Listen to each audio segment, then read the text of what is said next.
Hello, everyone. I am Aini Malawani. I am from Group 3. My task is about andragogy. Typically, andragogy means the understanding of the science and practice of adult learning. This contrasts to pedagogy, which is understanding of the science and practice of children learning. Andra means adult, peda means child. In the Greek, andragogy means man leading, while pedagogy means child leading. Typically, the learning is very directed, hands-on, and not everyone reliant on an instructor or teacher. Often, the learners doesn't have the foundation to build upon and will need to learn other dependent skills and assess gaps in knowledge.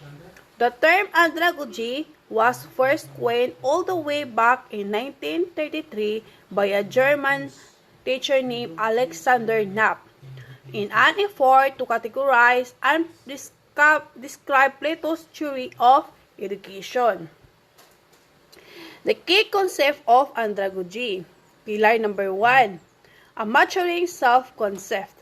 As a person matures from a child to an adult, their self-concept also matures. They move from being dependent on others to being self-driving and independent. In other words, maturity leads to growing independence and autonomy, whereas children are fully dependent on others for learning and understanding. Adults learn and understand independently. Pillar number 2. Increasing experience. In addition to a maturing self-confidence, adults build an increasing reservoir of experience. This increasing experience becomes a deepening resource for their learning. Children, on the other hand, have very little experience and must rely on the experience of others to learn. Pillar number 3. An increasing readiness to learn. As an adult moves into various and social roles, their readiness to learn becomes oriented toward those rules. Consider how this plays out in life. As an adult moves into the workforce, they must orient their learning toward the skills necessary for their job. As they become a parent, they suddenly must learn all that's involved in taking care of children. New rules requires new knowledge. Pillar number 4. A shifting application and orientation. When a person is young, the application of a subject is postponed, and their orientation is subject-centered. For example, when someone takes algebra in 9th grade, they don't normally apply it immediately to real-life problems. They must wait until they are older and encounter a need for algebra. Pillar number 5. An internal motivation to learn. A child's motivation to learn is typically external. They are required to go to school and will encounter externally enforced consequences. If they don't, they change as they mature into adults. These 5 pillars provide the foundation of how knowledge is understood adult learning andragogy.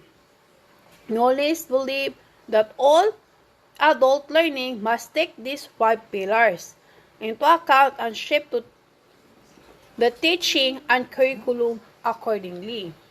What outcomes should andragogy produce? According to knowledge, adult education should always produce outcomes. Outcome number 1. A mature understanding of oneself. Proper adult education helps adults understand themselves clearly and objectively. They learn to grasp their motivation, needs, interests, goals, and capacities. Outcome number 2.